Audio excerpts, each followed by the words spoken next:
Evangelho de Marcos, capítulo 9. Eu gostaria que nós lêssemos juntos do versículo 14 até o versículo 27. Marcos 9, de 14 a 27. Eu vou ler na Nova Almeida atualizada. Esse texto será tanto o nosso ponto de partida como uma espécie de trilho para a nossa conversa, nossa reflexão e esse tempo de instrução da palavra de Deus. O texto sagrado diz: quando eles se aproximaram dos outros discípulos, viram numerosa multidão ao redor deles e os escribas discutindo com eles. A Escritura enfatiza aproximaram dos outros discípulos. Guarde isso, daqui a pouco nós vamos explicar. Viram numerosa multidão ao redor deles e os escribas discutindo com eles. E logo toda a multidão, ao ver Jesus, ficou surpresa. E correndo até ele, o saudava. Então Jesus perguntou: o que é que vocês estão discutindo com eles? E um do meio da multidão respondeu: mestre, eu trouxe até o Senhor o meu filho, que está possuído de um espírito mudo. Esse, sempre que se aposta dele, lança-o por terra e ele espuma, arranja os dentes e vai definhando. Pediu aos seus discípulos que o expulsassem, mas eles não puderam. Então Jesus exclamou: ó geração incrédula, até quando estarei com vocês? Até quando terei de suportá-los? Tragam o menino até aqui. E eles o trouxeram. Quando ele viu Jesus, o espírito imediatamente agitou o menino com violência e, caindo ele por terra, revolvia-se espumando. Jesus perguntou ao pai do menino há quanto tempo isso está acontecendo com ele. O pai respondeu: desde a infância, e muitas vezes o tem lançado no fogo e na água para o matar. Mas, se o Senhor pode fazer alguma coisa, tenha compaixão de nós e ajude-nos. Ao que Jesus respondeu: se o Senhor pode, tudo é possível ao que crê. E imediatamente o pai do menino exclamou: eu creio, ajude-me na minha falta de fé. Vendo Jesus que muita gente estava se reunindo, repreendeu o espírito imundo, dizendo: espírito mudo e surdo, eu ordeno a você, saia desse menino e nunca mais entre nele. E ele, gritando e agitando muito, saiu, deixando-o como se estivesse morto, a ponto de muitos dizerem: morreu. Mas Jesus, tomando-o pela mão, o ergueu e ele se levantou. Pai, nós suplicamos que o Senhor nos permita mais do que apenas arrazoar no nível da mente. Nós oramos que a Tua Palavra ilumine os olhos do nosso coração, que ela não apenas traga orientação a respeito dos princípios, do caminho no qual nós devemos andar, mas que ela também, ó Deus, estimule, provoque a fé de cada um de nós. Que a Tua Palavra, debaixo da ação poderosa, personalizada do Teu Espírito, o Espírito da verdade, possa de fato nos levar a comunicar, a expressar a nossa fé de uma nova forma, de maneira muito mais intensa. Nós clamamos em nome do Senhor Jesus. Amém. Amém. Bom, ao olhar para esse texto, eu vejo mais do que apenas um relato histórico, de um episódio, de mais um dia de intervenções sobrenaturais na vida de Nosso Senhor e no seu ministério. Ao olhar para esse texto, eu vejo mais do que a história de como Deus, na sua bondade e misericórdia, traz libertação e alívio do sofrimento, não apenas a um menino, mas a toda uma família que, não apenas indiretamente, mas diretamente era afetada por tudo isso. Vejo aqui o que encontramos normalmente nas Escrituras, uma oportunidade de aprendermos lições, princípios, tudo quanto foi escrito, diz a própria Escritura em Romanos 15:4, para nosso ensino foi escrito. E eu e você podemos trair algumas lições importantes. Bom, eu comecei destacando no verso 14, quando eles se aproximaram dos outros discípulos. O que significa a frase, quando eles se aproximaram dos outros discípulos? Quando você olha o versículo 2 do capítulo 9 de Marcos, a Bíblia diz: 6 dias depois, Jesus tomou consigo Pedro, Tiago e João e os levou em particular, a sós, a um alto monte. A Bíblia nos mostra que Jesus sobe ao monte para orar. E ele não levou todos os discípulos. Ele leva apenas 3 deles. E a Bíblia destaca Pedro, Tiago e João. É nesse momento que Jesus se transfigura diante deles. Eles têm uma experiência extraordinária. No versículo 9, a Bíblia diz: ao descerem do monte, Jesus lhes ordenou que não divulgassem as coisas que tinham visto, até que Cristo ressuscitasse dentre os mortos. Agora, é justamente quando eles descem do monte, que o verso 14 diz, quando eles se aproximaram dos outros discípulos. Então eles aqui é Jesus, Pedro, Tiago e João, agora se aproximando dos demais que não subiram para o retiro de oração no monte. O texto então diz que eles viram numerosa multidão, e eles não apenas constatam a presença de uma grande multidão, mas eles constatam que os escribas estavam discutindo com os discípulos que não foram ao monte orar. Esse é o cenário do regresso de Jesus. O verso 15 diz que a multidão ao ver Jesus ficou surpresa, porque provavelmente a informação que se tinha no pé do monte, quando procuravam por Jesus, é: o mestre está ausente, saiu para um retiro de oração, não sabemos quando volta. E de repente a multidão fica surpresa ao vê-lo, né? Muitos correm, o saúdam, mas a abordagem de Jesus vai direto no que está acontecendo: a discussão entre os escribas e os seus discípulos. E a pergunta de Jesus, registrada no verso 16, é: o que é que vocês estão discutindo com eles? Traduzindo para uma linguagem contemporânea, o que é que está pegando? Interessante que nesse momento não são os discípulos, nem os escribas que estão discutindo que respondem. A Bíblia diz que quem respondeu foi um do meio da multidão. Quem era esse um? O pai do menino que precisava ajuda. Ele diz: mestre, eu trouxe até o senhor o meu filho, que está possuído de um espírito mudo. Ele descreve todo o cenário triste e trágico das manifestações demoníacas. Eu não sei se você teve a oportunidade, chamo de oportunidade, porque é precioso ver isso. A oportunidade de ver uma cena de libertação de alguém num estado como esse. O estado é deprimente. Ver o poder e a autoridade do nome de Jesus se manifestando para socorrer essa pessoa extraordinária. Eu tinha 15 anos de idade quando expulsei meu primeiro demônio. E você, o primeiro você nunca esquece, né? Como alguém diz, perde o medo e pega o gosto. E é precioso ver a autoridade do nome de Jesus. Eu já vi ao longo de anos de ministério cenas terríveis, algumas delas assustadoras até para alguns crentes com alguns anos de janela. Me lembro de uma ocasião onde um líder de célula, né, de uma outra cidade, que eu pastoreava, ele me ligou e falou: pastor, será que o senhor poderia fazer a supervisão da minha célula essa semana? Eu falei: você sabe que a supervisão é surpresa. Ele falou: na real, preciso do senhor. Convidei uma pessoa bem perturbada para a reunião.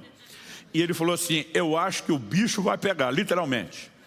E quando ele me explicou o cenário, eu resolvi apoiá-lo, ele estava muito inseguro. E de fato, mal começou a reunião, primeiro cântico de adoração da célula, e aquela pessoa ficou terrivelmente endemoniada. Ela veio, eu estava sentado numa cadeira, né? E essa pessoa veio literalmente serpenteando, parecia uma serpente, escorregando no chão, e chegou até a cadeira onde estava, né? Sorriu com desdém, e essa pessoa pegou a cadeira com a mão. Era um camarada assim, miúdo, magrinho.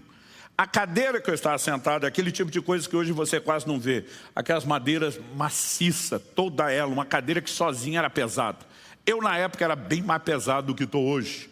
E eu estava em cima da cadeira pesado, mais pesado que ela. Ele com uma mão, ele pegou no pé da cadeira e levantou a cadeira inteira comigo, a pelo menos um palmo do chão. Algo que aquele homem jamais faria por si mesmo. Quando fez aquilo, pensa nos crentes já levantando, pronto para correr. Eu lembro que na autoridade do nome de Jesus, repreendi, mandei colocar a cadeira no chão, ministramos a libertação. E por mais trágico que é o cenário, você vê, né, a que ponto chega alguém debaixo de um controle maligno. É extraordinário ver o poder do Senhor Jesus se manifestando e libertando as pessoas. Esse homem está desesperado porque até então ele só conhece a manifestação maligna. Ele está atrás de solução. A Bíblia não é clara no Antigo Testamento sobre manifestações malignas. Nós temos episódios como um espírito maligno, né, com autorização da parte de Deus atormentando Saul, mas nós não temos o desenho dessas manifestações de endemoniamento, como elas se tornam claras no Novo Testamento e como vemos acontecer até hoje. Eu não sei quais as razões por que isso não era tão claro no Antigo Testamento. Se não acontecia com a mesma intensidade ou se simplesmente aquilo não foi comunicado. Mas a partir do ministério de Jesus, nós vemos que a libertação, ela começa a ganhar bastante terreno. Aliás, ele anuncia: o Espírito do Senhor me ungiu para libertar os cativos. A notícia da libertação de outros está espalhando, e aquele pai vê, né, uma luz de esperança e procura Jesus. Só que quando ele chega, ele descobre que Jesus está num retiro de oração. Então ele pede ajuda aos discípulos. Quando Jesus desce para ver a discussão e pergunta o que é que está pegando, quem está discutindo não responde. E o homem basicamente não concentra na discussão. Talvez aquilo tenha se tornado o motivo da discussão, mas ele só diz: trouxe meu filho para os seus discípulos expulsar o demônio que o perturba, e eles não puderam. Então aqui nós temos um pai desesperado, precisando de ajuda, e ele foi não apenas ao lugar certo, ele foi à pessoa certa. No entanto, o que nós vamos perceber é que não adianta estar no lugar certo, diante da pessoa certa, para receber a ajuda que você precisa, se você não tiver a atitude certa. E quando ele aproveita a bola quicando da pergunta de Jesus, ele vai logo disparando: eu trouxe o meu filho porque está nesse estado, mas os seus discípulos não puderam resolver, não puderam expulsar. Jesus vai desabafar, chamá-los de geração incrédula, que mostra que o problema está ligado à falta de fé, mas eu vou falar disso daqui a pouco. Quando Jesus pergunta: quanto tempo acontece isso? E o pai diz: desde a infância. O quadro é esse, dá os detalhes. Ele termina no verso 22 dizendo: mas se o Senhor pode fazer alguma coisa, tenha compaixão de nós e ajuda-nos. Então acompanhe a construção do raciocínio. Seus discípulos não puderam. Esses meninos que vocês estão treinando, estagiários, não estão lá essas coisas. Mas se o Senhor pode, tem compaixão de nós e ajuda-nos. A discussão é: eles não puderam, se o Senhor puder, faça. Qual foi a resposta de Jesus? A resposta de Jesus no verso 23 é uma pergunta praticamente remedando a declaração que o homem fez. Se o Senhor pode. As traduções mais antigas só mudaram a conjugação. Se pode. Jesus diz: como é que é? Se pode, se o Senhor pode. A resposta direta e taxativa de Nosso Senhor é: tudo é possível ao que crê. Basicamente Jesus está dizendo: você está jogando a batata quente para mim, a mesma que você jogou para meus discípulos, dizendo que eles não puderam, e agora, se eu puder, eu é que resolvo. Jesus está dizendo para ele: vamos colocar os pingos nos is. A possibilidade não depende de mim, depende de quem crê. E aqui eu e você temos um ensino importantíssimo e extraordinário. Você pode estar no lugar certo, diante da pessoa certa, e se não tiver a atitude certa, não vai receber o que precisa. Que atitude é essa? Fé. Mas eu não quero apenas falar da importância de fé. Eu quero falar da responsabilidade de crer. Porque quando ele joga a batata quente no colo de Jesus, aliás, ninguém usa mais essa expressão batata quente, né? Ok, os mais novos que dêem um Google e tentem descobrir por que a gente falava isso. Mas para quem assava batata quente na fogueira vai entender que é um negócio que a hora que você pá, cada um pega e não segura. E quando ele joga a batata quente para o colo de Jesus, Jesus pega e joga de volta e diz: o negócio é contigo. O tema da minha mensagem hoje é a responsabilidade de crer. Jesus está dizendo: não transfira a possibilidade de intervenção do milagre para mim. Eu vou devolver a responsabilidade para você. E aí nós podemos adiantar aqui um texto, né, ligado a outra história. Lá em João 11, antes de Jesus ressuscitar Lázaro, ele fala: se creres, verás a glória de Deus. Se é um condicional. Se você acreditar, a glória manifesta. E se não crer, não vai ver a glória de Deus. A responsabilidade de crer é minha e é sua. E esse é o primeiro ponto que eu quero destacar nessa história, porque Jesus define de quem é a responsabilidade, é nossa. Mas em segundo lugar, eu vejo um posicionamento desse homem que responde no verso 24. O texto diz: imediatamente o pai do menino exclamou: eu creio. Está certo que ele emendou: ajude-me na minha falta de fé. Outro dia alguém falou: pastor, o homem está meio confuso, ele crê ou não crê? Falei: ele crê, mas ele sabe que não tem toda a fé que deveria. Mas ele olha para a metade cheia do copo e diz: aqui tem fé, eu vou usar o que tem, me ajuda com o resto. Então o segundo ponto, depois de definir de quem é a responsabilidade, que é nossa, que eu vejo nessa história, é que crer é uma decisão. E o terceiro que eu já adiantei aqui é: se eu e você decidir usar aquilo que temos, depois descobriremos como Deus acrescentará aquilo que não temos. Então, em primeiro lugar, de quem é a responsabilidade. Em segundo lugar, crer é uma decisão. Em terceiro lugar, usando a fé que temos. Esses serão os tópicos que eu vou abordar para falar da responsabilidade de crer. Então vamos lá. Não adianta estar no lugar certo, diante da pessoa certa, com a atitude errada. Qual é a atitude errada? Não só Falta de fé, porque quando Jesus abafa a geração incrédula, ele pegou os discípulos, ele pegou os escribas que estavam criando casos, ele pegou o pai do menino, ele botou todo mundo no bolo. E ele identificou o problema: incredulidade, falta de fé. Mas é interessante que Nosso Senhor faz uma pergunta. A pergunta é: até quando vos sofrerei? Ao que eu e você precisamos entender é que o que nos aflige são nossos problemas. Uma parte do que aflige Deus, além daqueles que ainda não são salvos, estão na rebelião do pecado, distante dele, parte do que aflige Deus é nossa incredulidade. A palavra de Deus diz no Evangelho de Marcos, no capítulo 3, no versículo 5, então Jesus, olhando em volta, indignado e entristecido com a dureza de coração daquelas pessoas. Quando você vê um cenário de incredulidade, de um coração duro, isso gera tanto indignação como tristeza no Senhor. Quando a Bíblia diz em Hebreus 11:6, sem fé é impossível agradar a Deus, ela não está apenas dizendo que Deus é exigente, botou um alto padrão de fé para mim e para você, só porque Ele precisa olhar para mim e para você e ficar orgulhoso da nossa fé.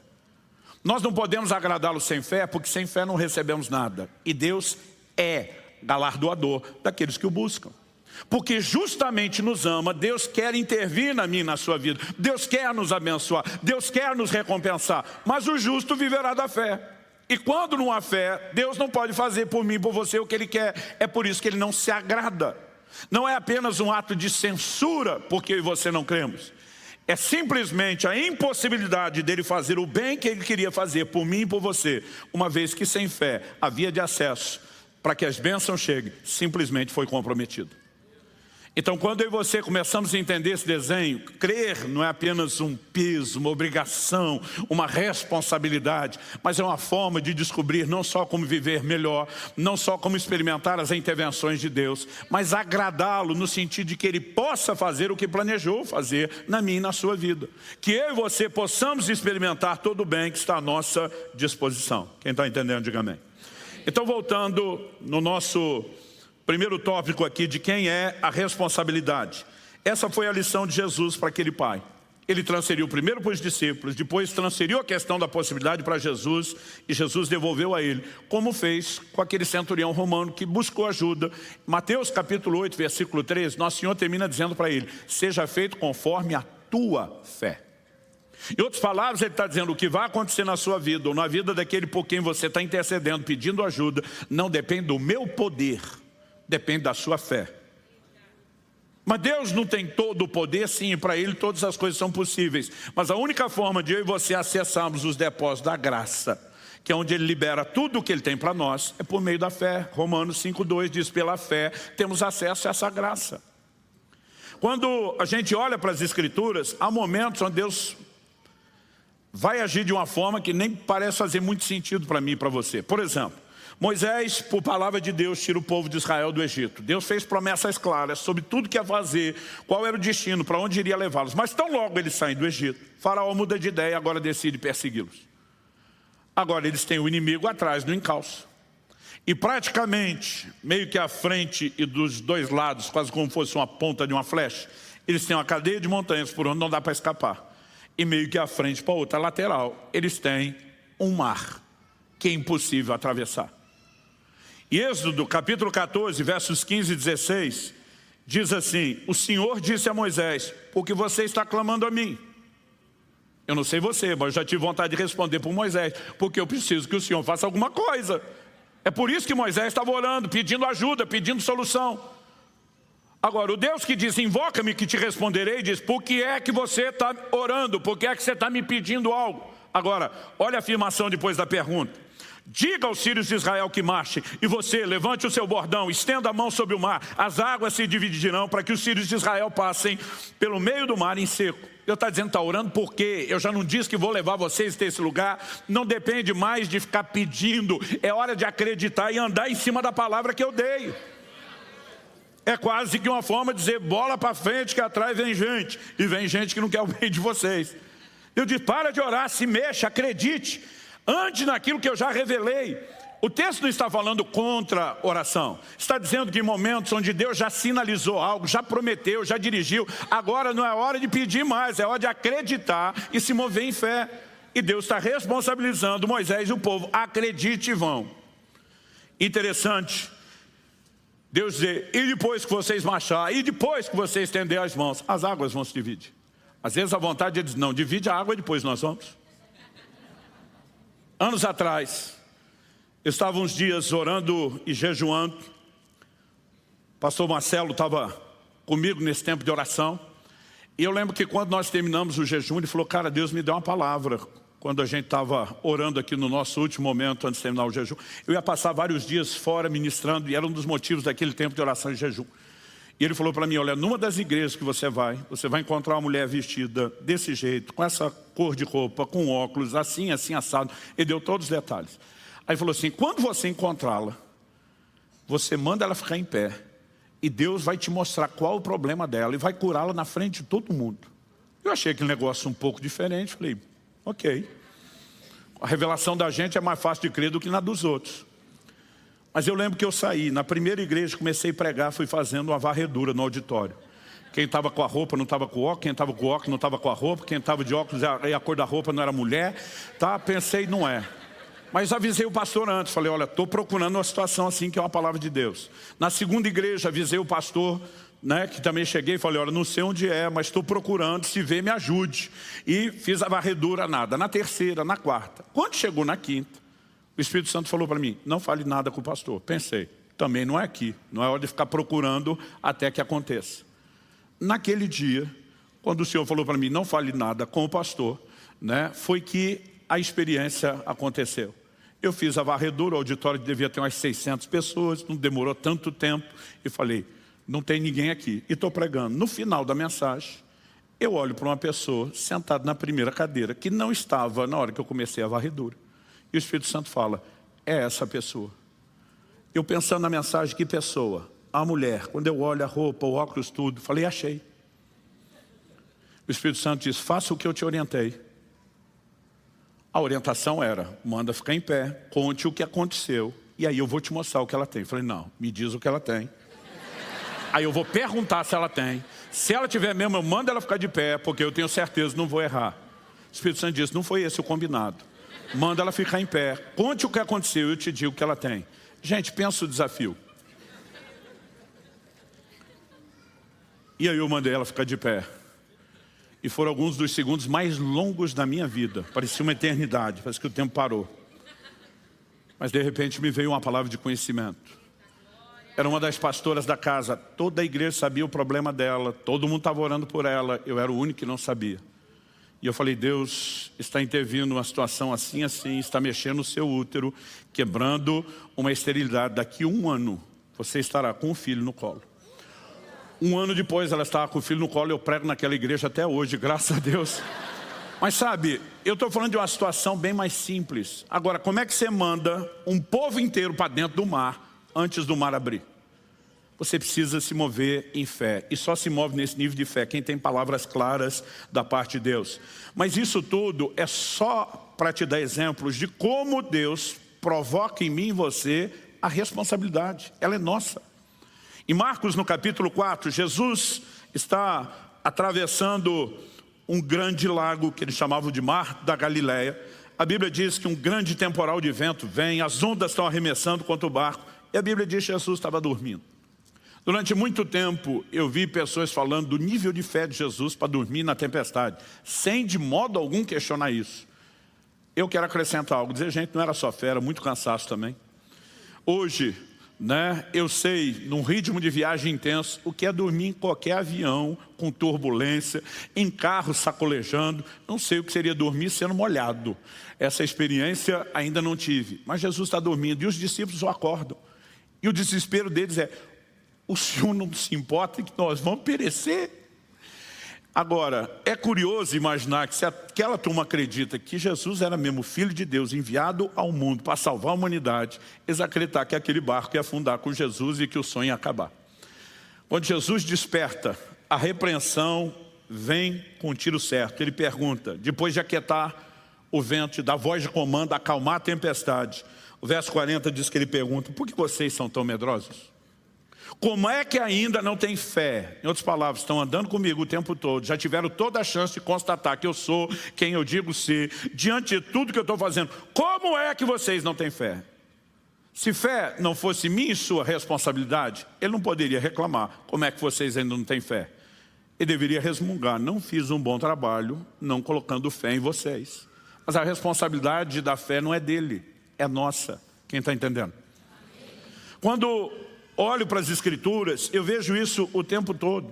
Em Atos, no capítulo 3, a Bíblia fala a respeito de um paralítico que foi curado por Pedro e João na porta do templo. Na hora de explicar, verso 12 de Atos 3, a Bíblia diz, quando Pedro viu isso, uma multidão atônita, dirigiu-se ao povo dizendo, israelitas, por que vocês estão admirados com isso, ou porque estão com os olhos fixos em nós, como se pelo nosso próprio poder ou piedade tivéssemos feito esse homem andar? Em outras palavras, ele está dizendo, tem nada a ver com a gente, não é o nível de piedade, não é o nível de unção, não é o nível de poder que a gente carrega. Verso 16, a explicação, pela fé, no nome de Jesus, é que esse mesmo nome fortaleceu esse homem que vocês estão vendo e bem conhecem. A fé que vem por meio de Jesus, deu esse homem saúde perfeita na presença de todos vocês.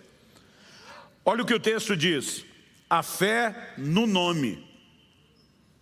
A Bíblia diz que o nome de Jesus está acima de todo nome, está acima de qualquer enfermidade. É no nome dele que ele mandou a gente impor as mãos sobre os enfermos para eles serem curados. Mas o poder do nome não é liberado se não existe fé. E de quem é a responsabilidade de crer? É nossa. Em Atos, no capítulo 14, nós temos outro paralítico sendo curado, dessa vez por Paulo e Barnabé. E a Bíblia diz nos versos 8 a 10, em Listra, costumava estar sentado certo homem aleijado, paralítico desde o seu nascimento, e que nunca tinha conseguido andar. Esse homem ouviu Paulo falar. Quando Paulo fixou nele os olhos e viu que ele tinha fé para ser curado. Olha que interessante, viu que ele tinha fé para ser curado. Disse a ele em voz alta, levante-se direito sobre os pés. O homem saltou e começou a andar. Paralítico desde o nascimento, nunca havia andado. No verso 15, vem a explicação. Eles dizem, senhores, por que estão fazendo isso? A multidão, eram pagãos, gentios, queriam sacrificar a eles como se eles fossem divindades. Eles perguntam, senhores, por que estão fazendo isso? Nós também somos seres humanos como vocês, sujeitos aos mesmos sentimentos. E anunciamos o Evangelho a vocês para que se convertam dessas coisas vãs ao Deus vivo que fez o céu, a terra, o mar e tudo que neles há. Em outras palavras, não fomos nós que resolvemos o problema desse paralítico. Então quem que foi? Foi Deus. Como? Por meio da fé. Sabe, muitas vezes em cultos e reuniões onde eu discerno a unção de cura e Deus querendo me usar, porque uma coisa é perceber que Deus está fazendo, a outra é entender qual é a sua participação nisso. Muitas vezes a minha oração e o meu discernimento fica ligado. Eu fico orando e pedindo, Senhor, me ajuda a achar quem está com a fé pronta. Porque depois do primeiro curado, isso vai contagiar a fé dos demais. E acredite, é difícil explicar, mas muitas vezes por discernimento a gente consegue ver quem tem fé. A gente consegue enxergar a fé, algo que não é visível aos olhos, mas pode ser discernido de forma espiritual. Em todos esses casos, nós vemos que a responsabilidade de crer está associada à pessoa e que isso desata o poder de Deus, aquilo que Ele queria fazer. Quando entendemos esse desenho, fica mais fácil compreender o que eu falei antes de João 11:40. Não te disse eu, Jesus afirmando, que se creres, verás a glória de Deus. É um condicional, se crer, verá. E se não crer, não vai ver. A responsabilidade de crer é toda nossa. Segundo lugar, quando o pai do menino decidiu crer, porque aí Jesus diz, ei, você está dizendo, meus discípulos não puderam. Agora você olha para mim, se pode, eu vou jogar de volta. Se pode, tudo é possível que crê. Se você acreditar, você vai ver essa situação finalmente resolvida. O homem toma a decisão na hora e diz, eu creio. Esse posicionamento do eu creio foi uma escolha rápida. Alguém diz, pastor, será que era o nível de fé ou de amor pelo filho? Eu falei, tem que ser uma combinação de tudo. Eu me lembro de uma ocasião que eu estava atendendo uma pessoa e esse irmão morava perto da minha casa. Na ocasião, eu pastoreava em Guarapuava. E eu lembro, isso já faz 20 e tantos anos, eu lembro que eu estava sem carro, ele também, ele sugeriu, será que em vez de nós dois nos deslocarmos para a igreja, o senhor não pode me atender ali e facilitar, porque ele queria um horário bem mais cedo. Eu falei, ok. Nós estávamos conversando na sala de casa, de repente, tem um momento que ele estende a mão para mim parar de falar. Ele fez uma cara estranha, achei até que ele estava com dor, passando mal. De repente ele olha para mim e diz, Deus está mandando a gente parar de falar agora e orar pelo seu pai. Temos que orar pelo seu pai. Outro dia alguém me disse, pastor, o que é que o senhor sentiu? Testificou? Eu falei, eu nem tive tempo para discernir. Era meu pai, meu amigo. Já dobrei o joelho e falei, bora orar. Só que quando começamos a orar, o espírito de intercessão, né? Ou como diz o profeta Zacarias, o espírito de súplicas veio sobre mim. Todo mundo que vive uma vida de oração sabe de um momento onde o Espírito Santo vem turbinar a sua oração. Você sabe que é diferente. Você sabe quando é tomado, né, por um espírito de intercessão, você é carregado. E eu comecei a orar pela vida do meu pai. Que Deus guardasse a vida do meu pai, que Ele protegesse a vida do meu pai, que meu pai não fosse levado antes da hora. E eu lembro que eu citava um versículo que inclusive meu pai pregou no meu casamento. E verás os filhos dos seus filhos. Naquele momento, meu pai tinha conhecido a primeira neta da família, né? A Rafaela, que é do meu irmão mais velho. Mas a Kelly estava grávida do Israel, meu primeiro. A Juliana, esposa do Paulo, meu irmão mais novo, estava grávida do Samuel. E meu pai não tinha visto nenhum dos netos, não tinha o plural, os filhos dos filhos.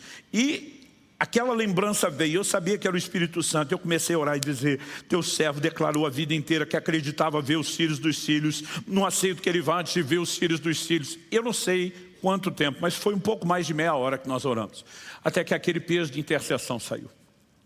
Quando finalmente o peso saiu, me veio um alívio, aquela certeza de intervenção de Deus. O telefone toca. O telefone na época era absurdamente analógico. Não tinha identificador de chamada, nada disso. Eu atendo, era aquele que discava com o dedo. Eu atendi, mas apesar de não ter identificador de chamada, eu sabia que era minha mãe ligando. Minha mãe, com a voz emocionada, embargada, disse, filho, para tudo que você estiver fazendo, vá orar pelo seu pai. Ele teve um infarto que os médicos classificam no nível fulminante, muito sério, né? Ela falou assim, para tudo. E eu lembro que eu falei, mãe, eu não vou orar. Ela do outro lado, o quê? Eu falei, a gente estava orando antes da senhora ligar. Deus mandou parar tudo. Eu falei, que hora isso aconteceu? Porque nós começamos a orar às 9h20 e pouco. Ela falou, perto das 9h30. Eu falei, essa batalha já foi ganha. Papai sobrevive. E papai sobreviveu. Sabe, se você me perguntar se na hora que eu recebi a palavra daquele irmão eu tinha o mesmo nível de fé como se fosse uma revelação minha, eu não tinha não. Mas entrou um misto, é meu pai. E depois, quando eu comecei a orar, algo acendeu dentro de mim. Quando Deus foi me dando aquelas palavras, agora eu tinha fé pelo combustível que Ele estava me dando. Eu não sei o que aconteceu com esse homem, mas ele toma uma decisão. E ele diz para Jesus, eu creio. Ao mesmo tempo ele diz, mas me ajuda na falta de fé. Mas e aí, pastor, o homem cria ou não cria? Ele cria, mas sabia que não cria tudo que podia crer. Mas ele decide usar a metade do copo cheio, acreditando que Deus pode preencher o copo depois. Quem está entendendo? Então, duas coisas que você precisamos entender. Primeiro, depois de definir a responsabilidade de crer, que crer é uma decisão. Segundo, a gente tem que usar o que tem. Falando de crer é uma decisão. Jesus ensinou isso a Jairo. Gente, crer não é um sentimento. Tem gente que fica esperando sentir alguma coisa. Honestamente, não senti nada quando recebi aquela palavra. Mas quando dobrei o meu joelho, eu falei, eu escolho acreditar que meu pai está precisando de oração e que Deus não mandaria a gente parar se não fosse intervir. A fé não é um sentimento, ela é uma decisão.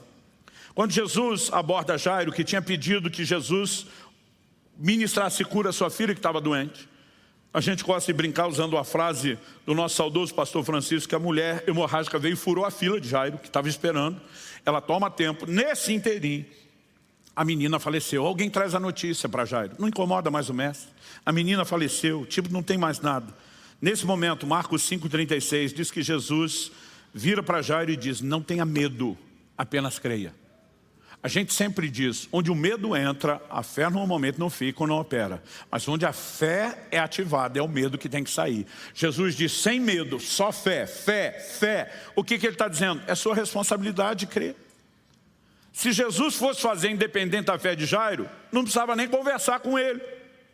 Podia só olhar, dar um sorrisinho e dizer, sabe de nada, inocente, daqui a pouco vai ver o que eu faço.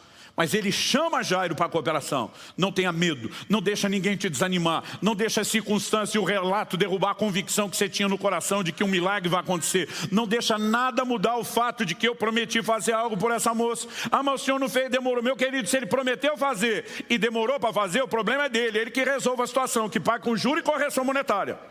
Se piorou, não é mais cura, agora é ressurreição. Mas se prometeu, ele que faça. E nessa hora Jesus diz: ei, apenas creia. Ele está mostrando não só que é responsabilidade de Jairo, mas ele está dizendo, é a sua escolha, é você que decide. Quando nós entendemos isso, faz mais sentido a conversa de Jesus com aquele cego de nascença curado em João 9. Os versos 35 a 38 nos relata o seguinte: Jesus ouviu que eles tinham expulsado o homem, expulsaram da sinagoga. Ao encontrá-lo, perguntou: você crê no Filho do Homem? Ele respondeu: quem é, Senhor, para que eu creia nele? Jesus disse: você já o tem visto, e é aquele que está falando com você. Traduzindo, sou eu. Então ele afirmou: eu creio, Senhor, e o adorou. Jesus chega e diz: você já foi curado. Mas a fé que você precisa não é só para cura. O Messias não veio só para curar do lado de fora, ele veio para resolver os problemas do lado de dentro. Você crê no Filho do Homem? O cara diz: até hoje eu não conhecia ninguém, a não ser por vós, não entendia quase nada. Quem é? Jesus disse: sou eu, o que te curou. Ele disse: está resolvido, eu creio. Às vezes eu lia isso e dizia: não foi fácil assim.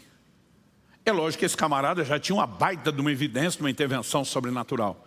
Mas ao mesmo tempo Jesus está chamando ele para uma responsabilidade e ele escolhe: eu creio. E no mesmo instante a Bíblia diz que o adorou. Em Marcos capítulo 11, verso 22, nós já falamos disso em outros domingos, que a fé é um imperativo. Jesus diz: tenham fé em Deus.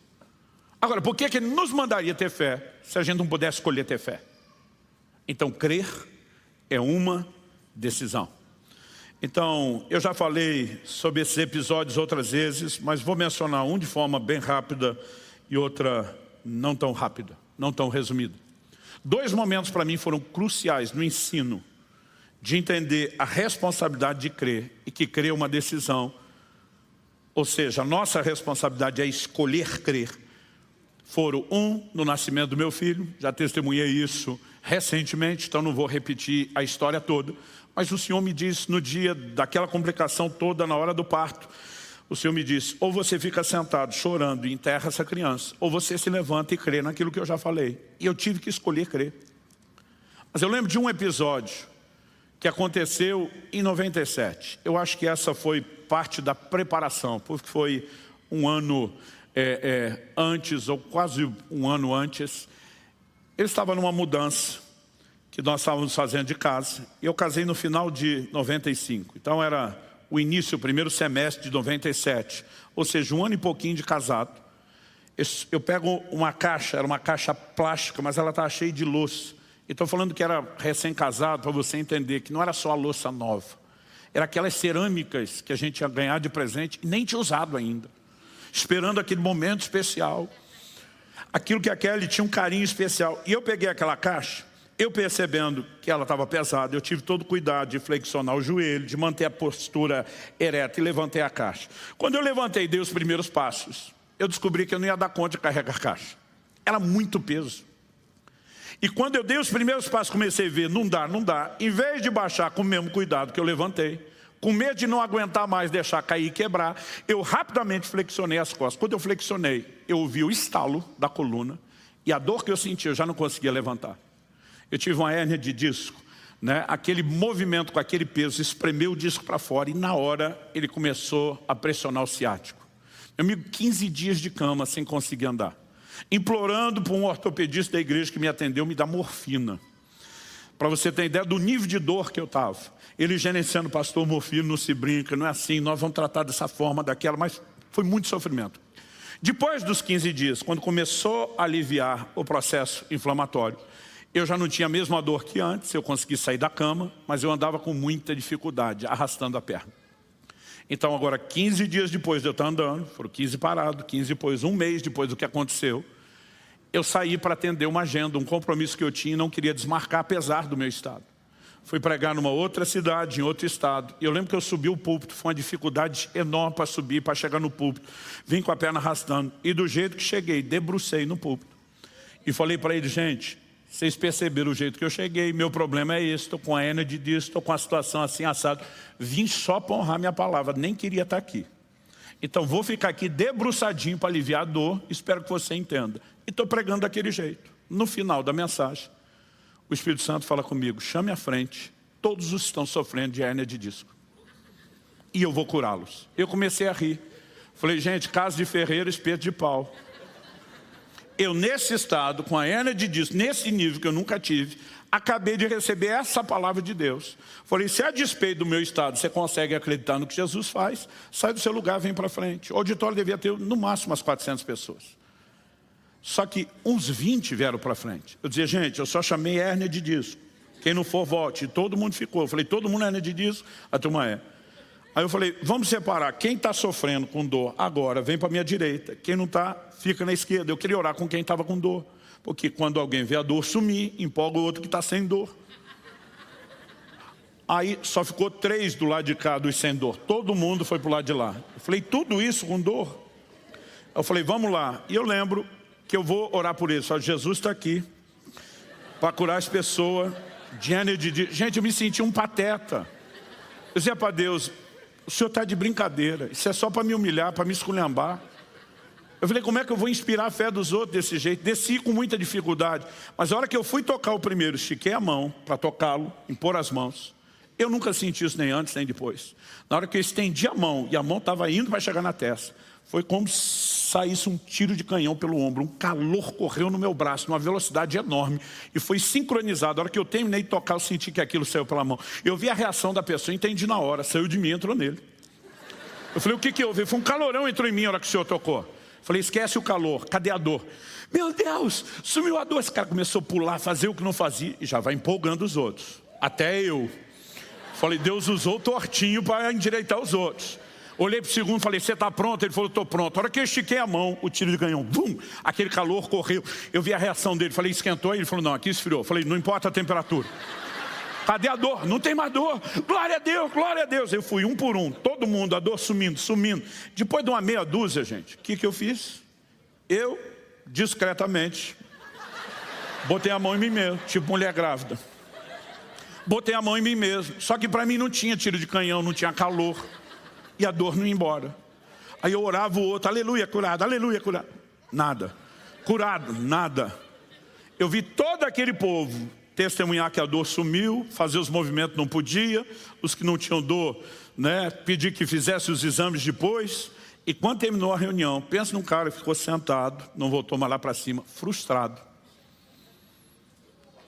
Eu falei para Deus, sério, que o Senhor curou todo mundo e me deixou nesse estado?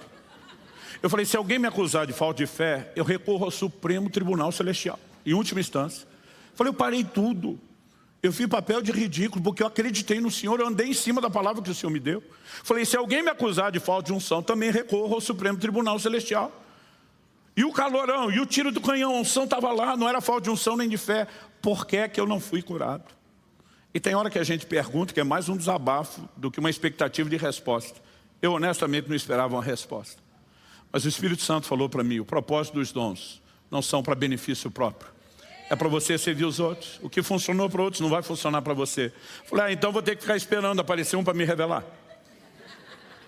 E o Espírito Santo pacientemente me disse, ou isso, ou você usa a sua fé que você tanto prega.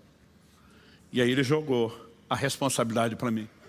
Jogou a batata quente no meu colo e disse, escolha você. Naquela hora eu fiz uma escolha. Falei, eu vou crer. Eu vou receber essa cura. E porque eu decidi, eu recebi a cura. Mas daqui a pouco eu conto como foi.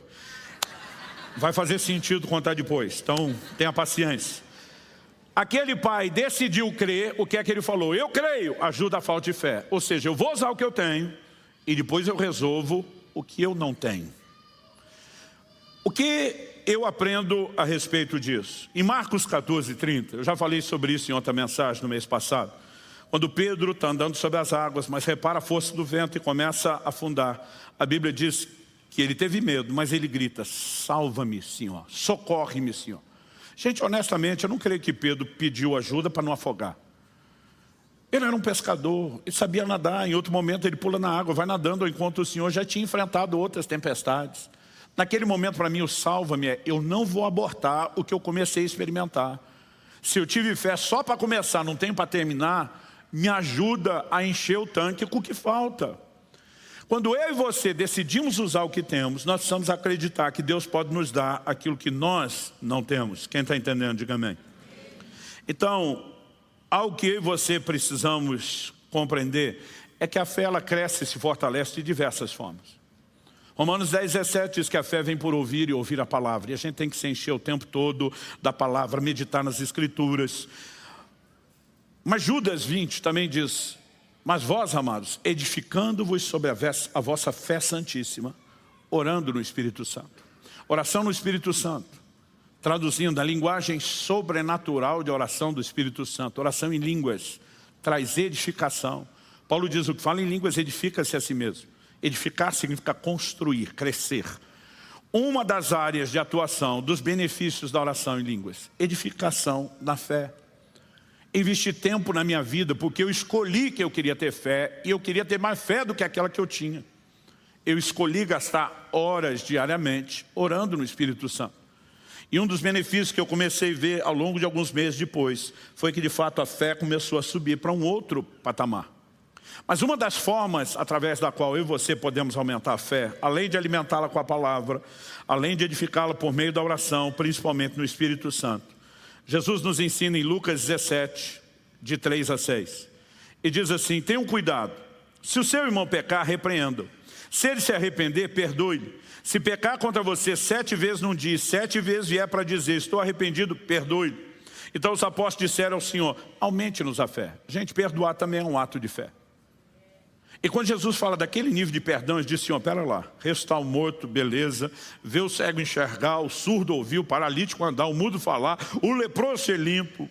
Isso aí nossa fé já dá para isso, mas para perdoar isso tanto não. Então ele diz: aumenta a fé.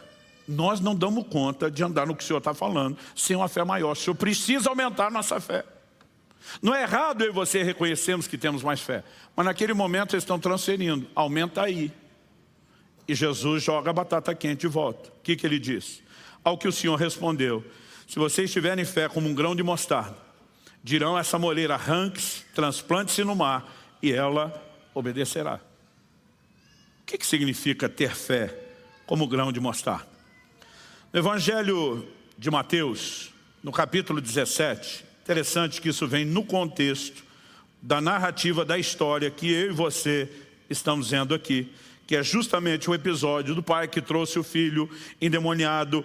Os discípulos perguntam depois, verso 19, diz que eles perguntam no particular: por que é que nós não conseguimos expulsar? Onde é que a gente errou? Verso 20 de Mateus 17, Jesus respondeu: por causa da pequenez da fé que vocês têm. Pois em verdade lhes digo, se tiverem fé como um grão de mostarda, dirão a esse monte: mude-se daqui para lá, e ele mudará, e nada lhe será impossível. Agora, gente, espera lá. Jesus disse que o problema é a pequenez da fé. A NVI traduziu isso assim no verso 20: porque a fé que vocês têm é pequena. Eu gosto da NVI, a Nova Versão Internacional, mas para mim ela cometeu um grande deslize nesse texto.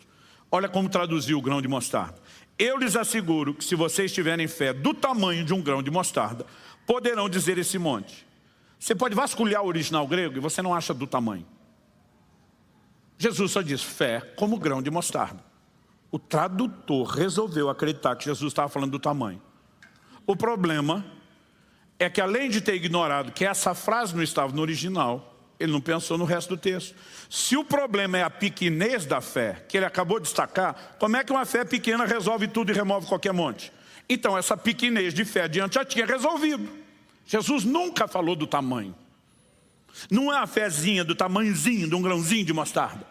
Jesus falou fé como semente. Do que ele está falando? Os discípulos pediram: aumenta a fé. Diz: não sou eu que aumento, vocês que aumentam. Como? Princípio de multiplicação. Usa o que você tem plantando, você vai colher mais do que o que tinha quando plantou. Não é apenas que o grão de mostarda é uma semente pequena e vira uma grande hortaliça, mas virão muito mais sementes, ou seja, é um princípio de multiplicação. Eles estão pedindo para o Senhor: aumenta, multiplica a fé. E diz: multiplica vocês. Quer uma fé maior? Usa o que você tem. Quanto mais você usa, quanto mais você exercita, mais sua fé se fortalece. Quem está entendendo? Alguns estão querendo ter os músculos da fé bombados sem nunca ir para a academia. Tem que exercitar a musculatura de fé. E acredite você ou não, quando Jesus diz, no mundo terão aflições, não é um deslize dele, não é que faltou cuidado. Ele está dando para mim e para você oportunidades de exercitar nossa fé, de vencer circunstâncias, de crescer. Agora, é nossa responsabilidade usar aquilo que a gente tem, para que então, a partir disso, a gente comece a alcançar aquilo que não tem. Então, vou voltar na hérnia de disco. Eu tomei a decisão, vou viver um milagre, até porque o ortopedista da igreja estava me atendendo. Ele falou para mim, nem cirurgia resolve o seu problema. Falei, pastor, o negócio aqui é tão sério. Eu não opero, não conheço ninguém que tem coragem de operar, porque é possível esse quadro piorar. Então, eu lembro que ele falou para mim, ou você aparece com uma dessas histórias que o senhor conta no púlpito, ou aprenda a conviver com isso. Então, eu não tinha outra escolha a não ser acreditar. E eu decidi acreditar. Eu passei, como a primeira mensagem do mês de junho que eu preguei, a declarar a palavra de Deus insistentemente a respeito daquela situação. Toda reunião que eu participava de oração, que tinha mais pessoas, eu pedia às pessoas, orem comigo. Eu creio na minha cura e eu vou insistir em oração. Eu recebi tanta imposição de mãos que quase acelerei a calvície.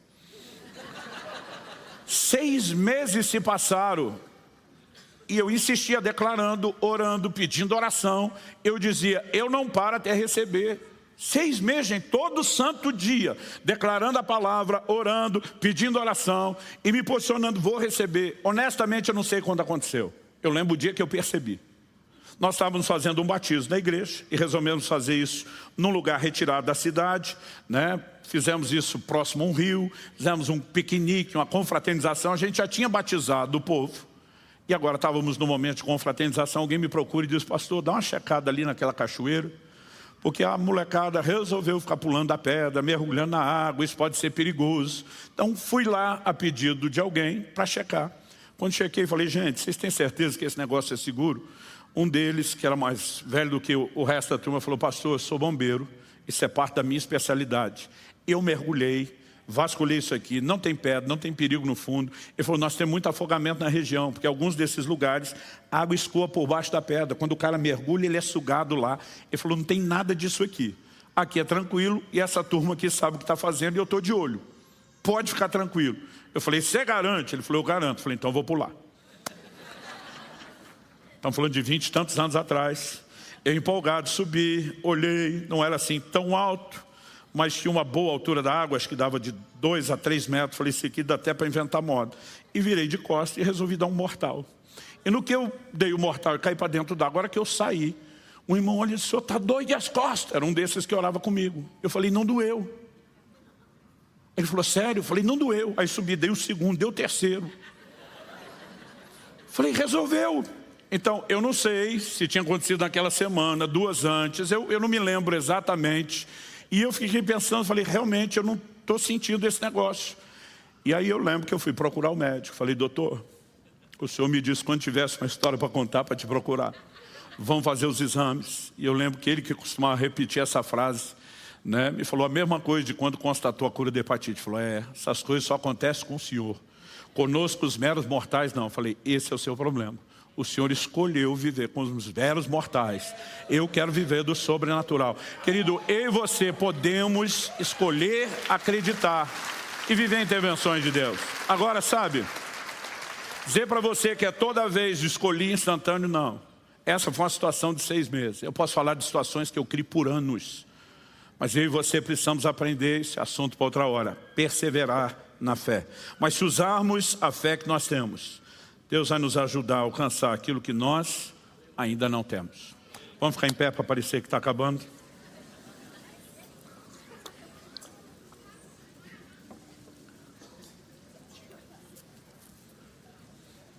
Eu gosto muito de uma frase, eu não sei se é dele, mas li num dos livros dele, de John Bevere.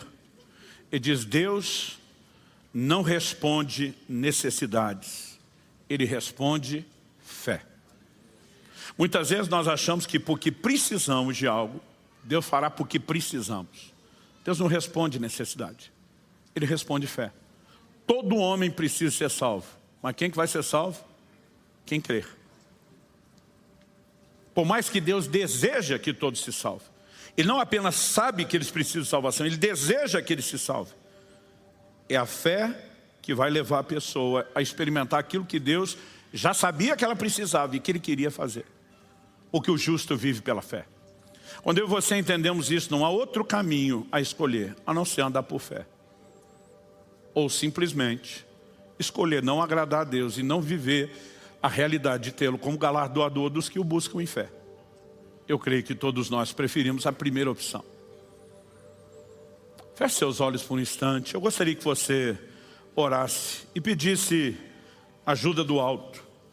Não apenas para entender de forma prática a operação da fé, mas entender que também é sua responsabilidade fazer a sua fé crescer. Em 2 Tessalonicenses 1:3, Paulo diz, a fé de vocês cresce sobremaneira. Se Jesus elogiou a pequena fé de uns, a grande fé de uns, criticou a pequena fé de outros, não é qualquer tamanho de fé que agrada a Deus, nem qualquer tamanho de fé que resolve o que eu e você precisamos. Paulo diz em 1 Coríntios 13, ainda que eu tivesse tamanha fé a ponto de transportar montes. Transportar montes não é qualquer fé. Como dizem no interior do Paraná, tem que ser uma baguá de uma fé. É fé zona, é fé grande, é tamanha fé.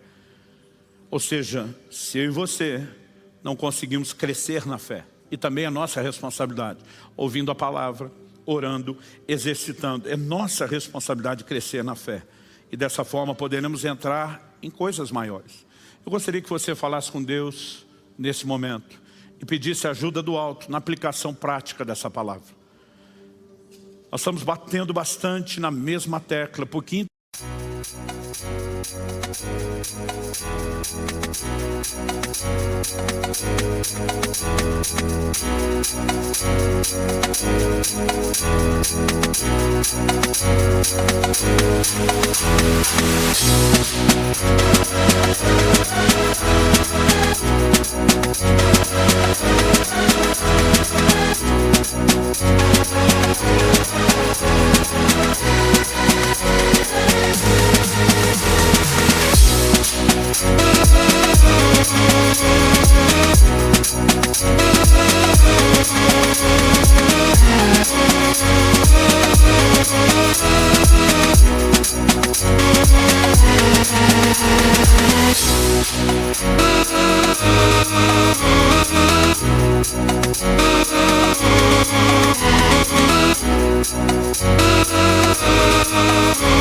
entendemos que Deus não está apenas trazendo orientação.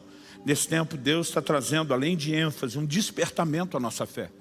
Ele quer nos levar a um lugar de experiências novas e maiores.